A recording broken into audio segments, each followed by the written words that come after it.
साडा आंगन पावन हो चलिया जिथे सतगुर चरनी पाए ने। उस इश्क दियां गल्लां करदे ओ ओशो दे ओ गोविंद दे सरमाए ने, ओ गोविंद दे सरमाए ने। ਤੁਹਾਨੂੰ ਸਾਰਿਆਂ ਨੂੰ ਸਾਰੇ ਹੀ ਮਿੱਤਰਾਂ ਨੂੰ ਇਸ ਓਸ਼ੋ ਦੇ ਜਨਮ ਉਤਸਵ ਦੀ ਬਹੁਤ ਬਹੁਤ ਸ਼ੁਭਕਾਮਨਾएं। ਪਿਆਰੇ ਸਤਿਗੁਰੂ ਦੇ ਸ਼੍ਰੀ ਚਰਨਾਂ 'ਚ ਪ੍ਰਣਾਮ, ਸਾਰੇ ਹੀ ਮਿੱਤਰਾਂ ਨੂੰ ਪ੍ਰਣਾਮ। ਮੈਂ ਓਸ਼ੋ ਹੰਸ ਤੁਹਾਡਾ ਸਾਰਿਆਂ ਦਾ ਸਵਾਗਤ ਕਰਦਾ ਹਾਂ ਅੱਜ ਦਸੂਹਾ ਵੱਲੋਂ ਹੋ ਰਹੇ ਇਸ ਪ੍ਰੋਗਰਾਮ ਵਿੱਚ। ਔਰ ਮੈਂ ਸਵਾਗਤ ਕਰਦਾ ਹਾਂ ਮਾਂ ਨੀਲਮ ਦਾ ਵੀ ਕਿ ਉਹ ਵੀ ਆਉਣ ਅਤੇ ਸਾਡੇ ਨਾਲ ਅੱਜ ਦਾ ਅਗਲਾ ਪ੍ਰੋਗਰਾਮ। ਓਸ਼ੋ ਕਹਿੰਦੇ ਨੇ ਮੇਰੇ ਓਸ਼ੋ ਮੇਰੇ ਸੰਨਿਆਸੀ ਨੇ, ਉਹ ਮੇਰਾ ਸੁਪਨਾ ਪੂਰਾ ਕਰਨਗੇ। ਉਹ ਐਸੇ ਧਰਮ ਨੂੰ ਸਥਾਪਿਤ ਕਰਨਗੇ ਜਿੱਥੇ ਆਨੰਦ ਹੋਵੇ, ਪ੍ਰੇਮ ਹੋਵੇ, ਸੁੱਖ ਹੋਵੇ ਔਰ ਹੋਸ਼ ਦਾ ਜੀਵਨ ਜਿਹੜਾ ਜੀ ਕੇ ਉਸ ਮਾਰਗ 'ਤੇ ਚੱਲਣਗੇ ਜਿੱਥੇ ਕਿ ਆਪਾਂ ਉਸ ਆਨੰਦ, ਪਰਮ ਆਨੰਦ, ਉਸ ਪਰਮਾਤਮਾ ਦੇ ਰਾਹ 'ਤੇ ਚੱਲੀਏ। ਮਾਂ ਨੀਲਮ ਉਸੇ ਹੀ ਨਾਟਿਕਾ ਦਾ ਰੂਪ ਰੇਖਾ ਸਾਨੂੰ ਦੱਸਣਗੇ। ਮੈਂ ਮਾਂ ਨੀਲਮ ਨੂੰ ਬੇਨਤੀ ਕਰਾਂਗਾ ਕਿ ਉਸ ਪ੍ਰੋਗਰਾਮ ਨੂੰ ਅੱਗੇ ਚਲਾਉਣ। ਮਾਂ ਨੀਲਮ।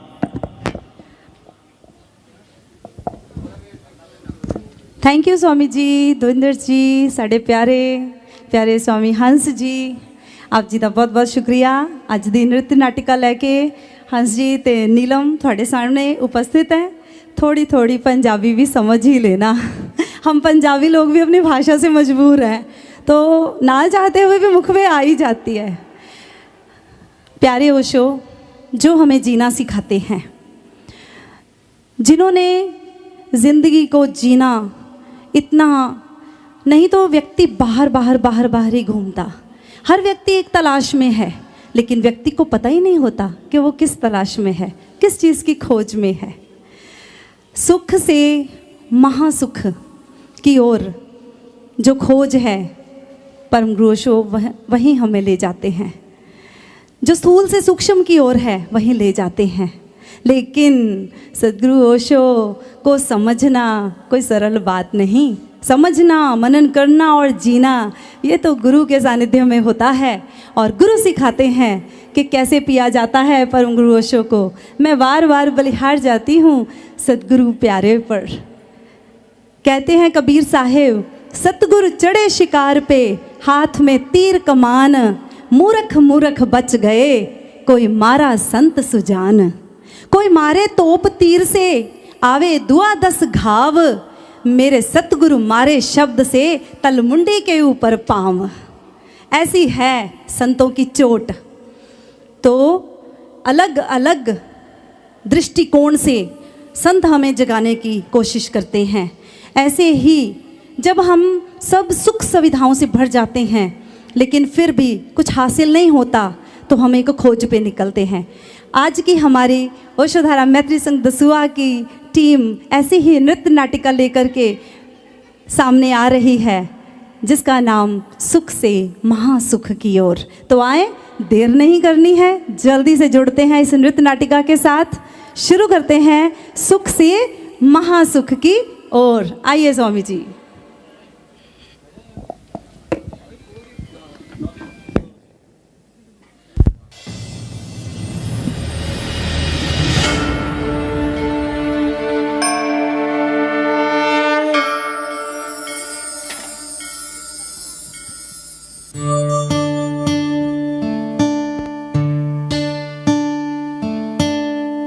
इस घट अंतर बाग बगीचे, इसी में सिरजनहारा।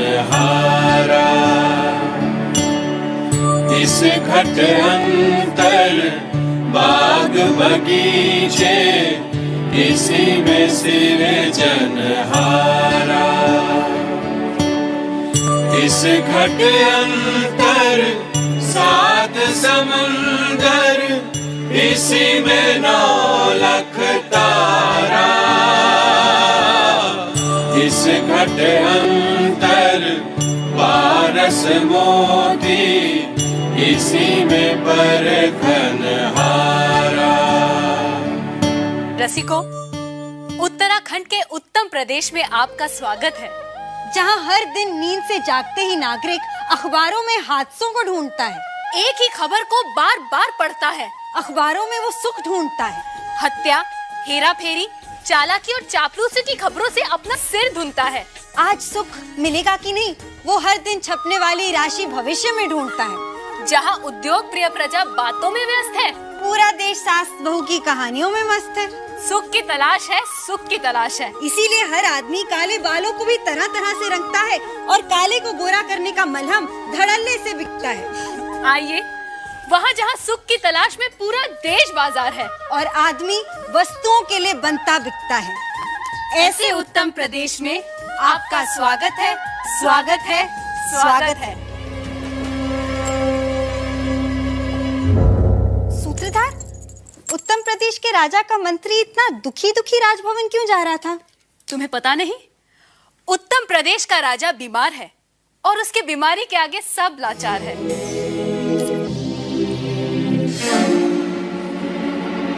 हुकुम, क्या किसी के पास मेरी बीमारी का इलाज नहीं है? महाराज, अब तो उत्तम प्रदेश में गली गली में विदेशी दूध बिकता है। सेठ, साहूकार, बैंक दाल, चावल, आटे, घी के लिए भी किश्तों पर ऋण दे रहे हैं। चारों ओर यही शोर है कि जब तक जियो सुख से जियो, उधार लो पर घी पियो। कर्ज लेकर जी रही आपकी प्रजा सुखी है तो आप क्यों दुखी है महाराज? क्योंकि मैं सुखी नहीं हूं। मुझे तुम्हारे हंसाने वाले धारावाहिक नाटक सुख नहीं देते। तुम्हारे हर दिन नाचने गाने वाले गवैये नचैये सुख नहीं देते। संतों के प्रवचन सुख नहीं देते। सरकार, हुकुम हो तो पूरे प्रदेश में खेल उत्सवों का आयोजन करूं, शायद उससे आपको सुख मिले। पल पल उत्तेजना बढ़ाने वाले तुम्हारे खेल महोत्सव भी अब मुझे सुख नहीं देते। तो फिर हम ऐसा क्या करें जिससे आपको सुख मिले?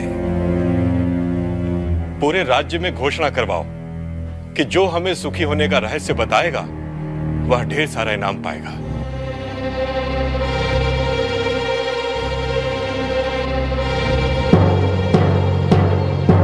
सुनो सुनो सुनो, उत्तम नगर के सभी निवासियों सुनो।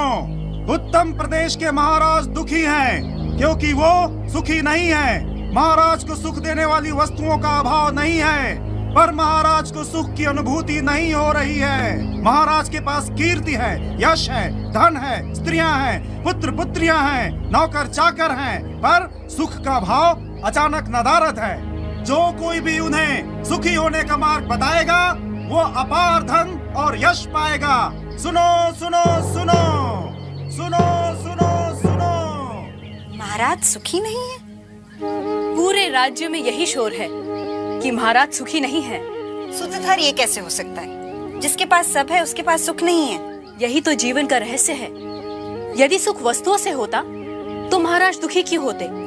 यदि सुख खरीदा जा सकता तो वो दुकानों में भी बिकता। तो क्या फिर किसी ने महाराज को सुखी होने का मार्ग बताया? महाराज की घोषणा सुनकर एक गरीब ब्राह्मण महाराज के पास पहुंचा।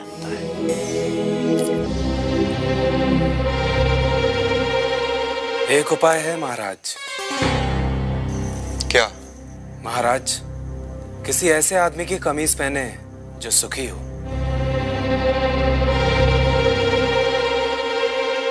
क्या हमारे मंत्री सुखी नहीं है? नहीं महाराज, नहीं महाराज। क्यों सुखी नहीं है हमारे मंत्री? जिन्हें राजकोप का भय हो, राज सुख छिन जाने का डर रहे, वे कैसे सुखी रह सकते हैं महाराज? क्या तुम सुखी नहीं हो? कुछ पाने की इच्छा रखने वाला सुखी कैसे हो सकता है? पर मेरे राज्य में सुखी लोगों की कमी थोड़ी है। जाओ, हमारे राज्य के सबसे बड़े उद्योगपति की कमीज ले आओ।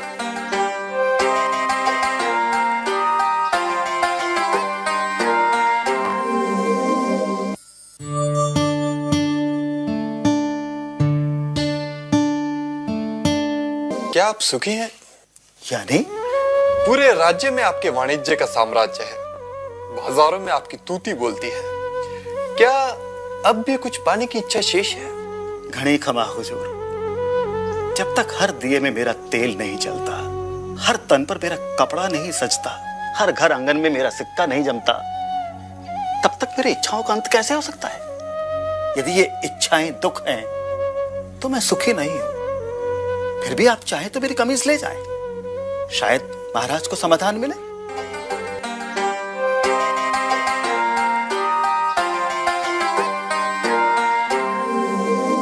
और राजा के सिपाही अपने समय के सबसे बड़े अभिनेता के पास पहुंचे। ये बात और है कि उनका अभिनय से कोई संबंध नहीं था।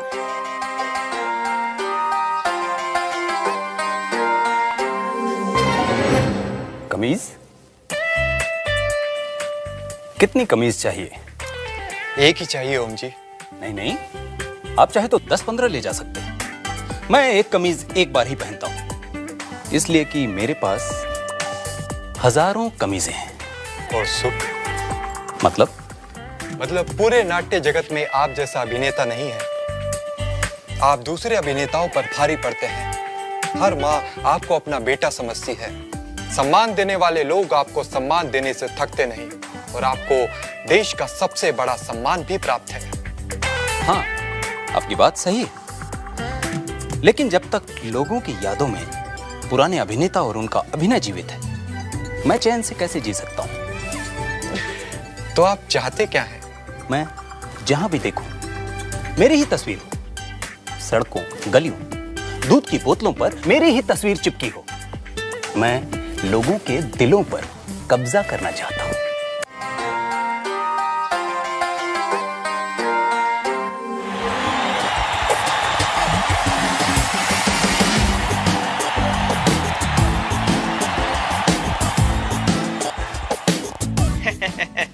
आपकी ये तस्वीर गली गली में चिपकाई जाएगी, जिस पर लिखा होगा जीवन सुधारस, शक्ति का महारस। इस विज्ञापन से आप पूरे देश में छा जाएंगे। जी बताइए। यदि आप सुखी हो तो हमें आपकी कमीज चाहिए। कल ही मेरी नीलामी हुई है। मैं सबसे महंगे खिलाड़ी के रूप में बिक चुका हूं। अब तो मेरी कमीज भी मेरी नहीं।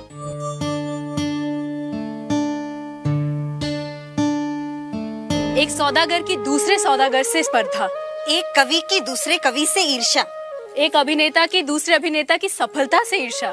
कहीं छात्र शिक्षक के वश में नहीं, कहीं पत्नी पति के वश में नहीं, कहीं पति पत्नी के वश में नहीं, कहीं पुत्र पिता के वश में नहीं, कहीं अभाव, स्पर्धा और ईर्ष्या, कहीं हताशा, निराशा और पीड़ा। राजा के मंत्रियों ने खूब खोजा, पर पूरे राज्य में उन्हें कोई सुखी आदमी दिखाई नहीं दिया। जहाँ जहाँ राजा की मंत्रियों की दृष्टि पड़ी, उन्होंने लोगों को सुख के पीछे ही भागते देखा। सुनो सुनो सुनो, उत्तम नगर के निवासियों सुनो, जो भी सुखी आदमी अपनी कमीज राजा के पास ले जाएगा, वो राजा से बड़ा इनाम पाएगा। लो, अब घोषणा भी होने लगी। और सुखी होने का दावा गलत होने पर कड़ा दंड पाएगा। सुनो। सूत्रधार, राजा को कोई सुखी आदमी मिला? नटी, एक सुखी आदमी को कहीं सिपाही, कहीं मंत्री ढूंढ रहे थे। एक दिन सुखी आदमी को ढूंढते ढूंढते राजा के सिपाही एक गांव पहुंचे। धूप और प्यास से उनका बुरा हाल था।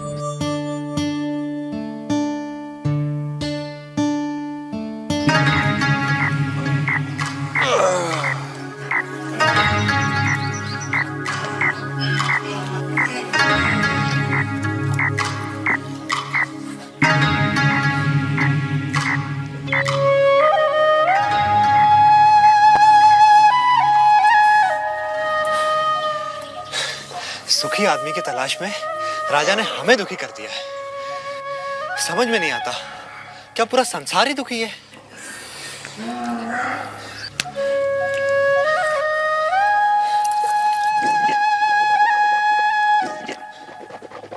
कैसे हो भाई? सुखी हूं।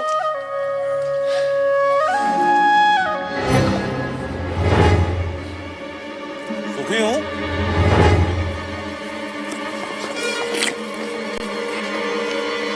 क्या कहा तुमने? सुखी हूं। अरे सुना तुमने? हमें सुखी आदमी मिल गया। क्या तुम सुखी हो? एक ही बात कितनी बार कहूं? हाँ, मैं सुखी हूं। लेकिन तुम्हारी कमीज कहाँ है? कमीज? क्या तुमने राजा की घोषणा नहीं सुनी? राजा को सुखी आदमी की कमीज चाहिए। पर मेरे पास तो कमीज नहीं है। क्या तुम्हारे पास कमीज भी नहीं है? फिर तुम सुखी कैसे हुए? मेरा सुख कमीज में नहीं है, मैं ही सुख हूं।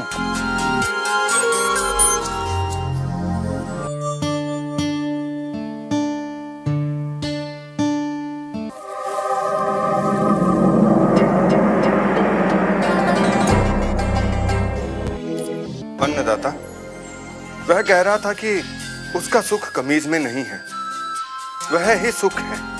वह सुखी है, लेकिन उसके पास कमीज नहीं है। बलभद्र, उसे मेरे पास ले आओ।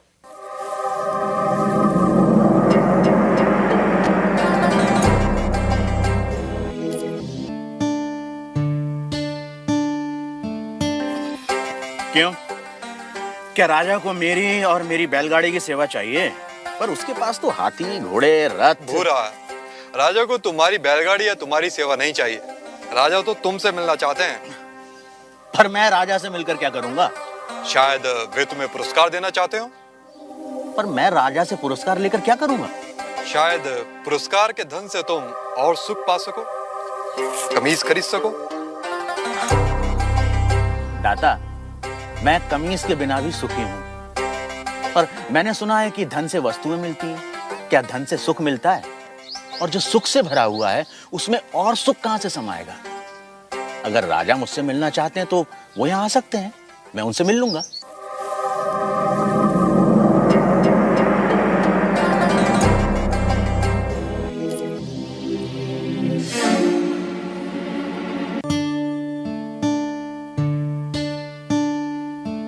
गाड़ीवान ने आने से मना कर दिया अंदाता।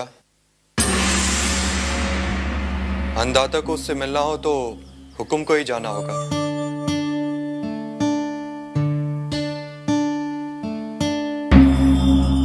और गाड़ीवान से मिलने राजा अपने मंत्री हजूरियों दासों के साथ गाड़ीवान भूरा के गांव पहुंचा।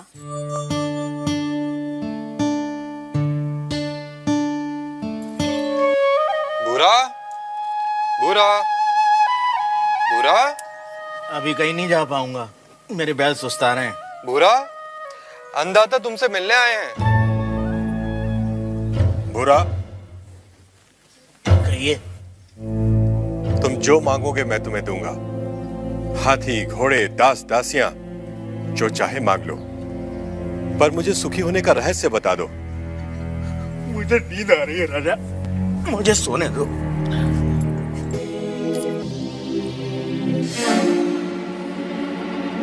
राजा हैरान था। दूसरी बार राजा फिर बड़े दल बल के साथ आया।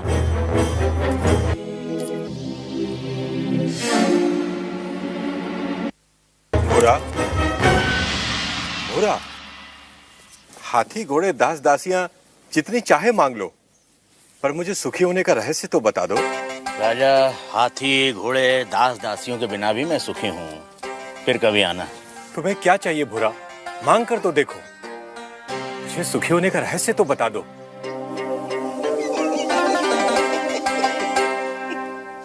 जो स्वयं सुख की खान है, उसे लालच देने का काम मूर्ख ही कर सकता है। जा राजा जा, फिर कभी आना।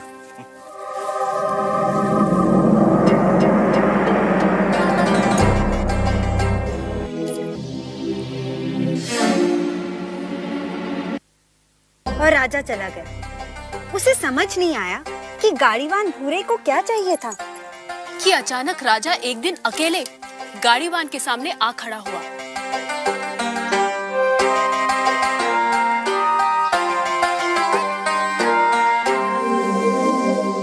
हुकुम।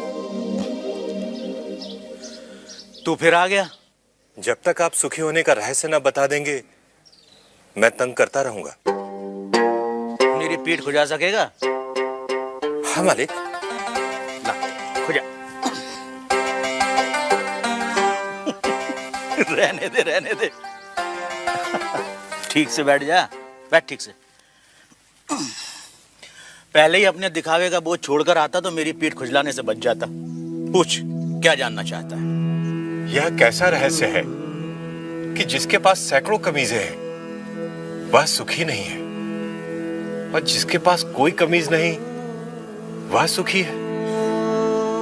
राजे, सुख का कारण कमीज नहीं, आत्मा है। जो यह जान लेता है कि सुख का कारण भीतर है, उसे सुखी होने के लिए बाहरी वस्तुओं की जरूरत नहीं पड़ती। पर मन तो हमेशा सुख के लिए बाहरी वस्तुओं के पीछे भागता रहता है। इसीलिए राजे, जो अपने आनंद स्वरूप आत्मा को जान लेता है, वह वस्तुओं के पीछे भागना बंद कर देता है।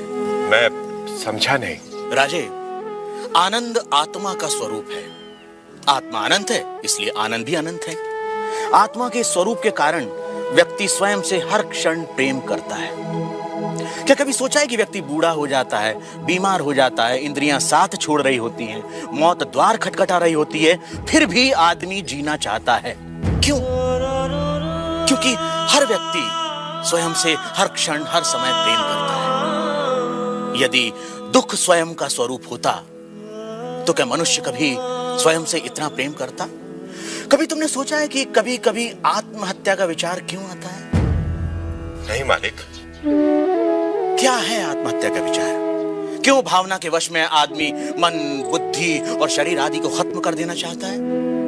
क्योंकि आत्महत्या का विचार भी आत्म प्रेम को ही व्यक्त करता है। जब व्यक्ति दुख और दुख देने वाली स्थितियों से छुटकारा नहीं देखता, तब वह अज्ञानता में आत्महत्या को ही दुखों से छुटकारा पाने का रास्ता समझता है। इतना है मनुष्य का स्वयं के प्रति प्रेम कि वह अपने अस्तित्व को भी समाप्त कर देना चाहता है। सुख भीतर है तो मनुष्य बाहर संसार के पीछे भागता क्यों है? क्योंकि वह स्वयं से प्रेम करता है। मनुष्य जिसकी भी अभिलाषा करता है, चाहे वह धन हो या वैभव, पत्नी, पति या पुत्र हो, वे सिर्फ उपकरण हैं जिनकी अभिलाषा मनुष्य स्वयं के सुख के लिए करता है। मनुष्य अपनी प्रियतम वस्तु या संबंधी को भी छोड़ देता है यदि वह वस्तु या वे संबंध दुख का कारण हो जाए। इसलिए मनुष्य सबसे अधिक स्वयं से प्रेम करता है। कोई भी व्यक्ति, चाहे वह संसार को पाने या संसार को छोड़ने की राह पर ही क्यों न चल रहा हो, वह स्वयं के लिए ही है। स्वयं के लिए इतना प्रेम कि या तो सारा संसार या संसार नहीं। स्वयं के प्रति इतना प्रेम ही आत्मा के सुख स्वरूप का प्रमाण है। यदि ऐसा नहीं होता तो मनुष्य दुखों से प्रेम करता।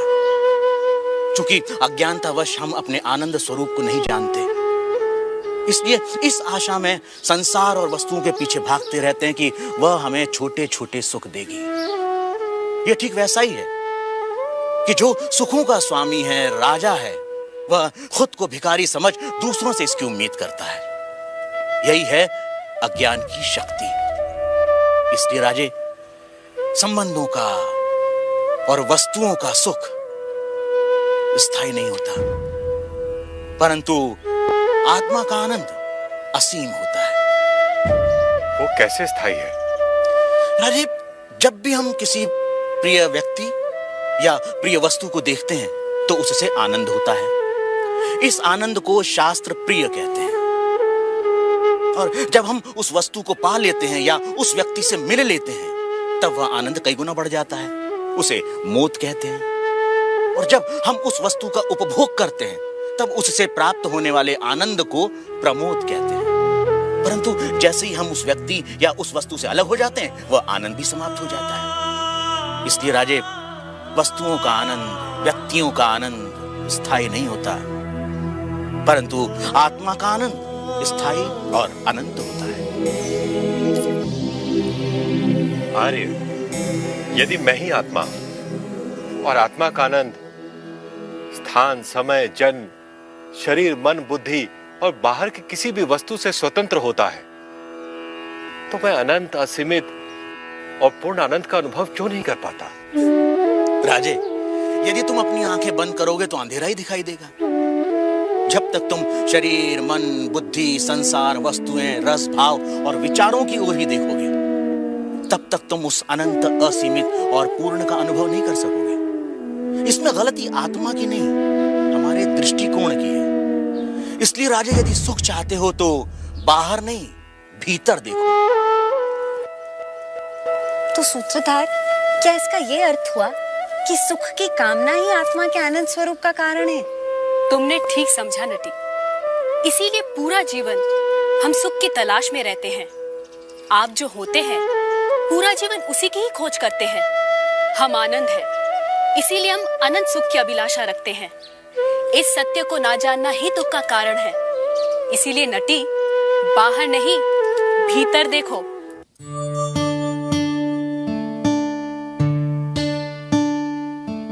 आनंदित हो, आनंद बांटो और जो आनंदित है वही आनंद बांट सकता है, स्मरण रखो। इसके पहले कि तुम किसी और को आनंद देने जाओ, तुम्हें अपने भीतर आनंद की बांसुरी बजानी पड़ेगी। आनंद का झरना तुम्हारे भीतर पहले फूटना चाहिए। मैं तुम्हें स्वार्थी बनाना चाहता हूं। इस स्वार्थ शब्द बड़ा प्यारा है। स्वार्थ का अर्थ होता है स्वयं का अर्थ। अपने भीतर के अर्थ को जो जान ले, स्व के बोध को जो जान ले, वही स्वार्थी है। मैं तुमसे कहता हूं स्वार्थी बनो, क्योंकि तुम्हारे स्वार्थी बनने में ही परार्थ की संभावना है।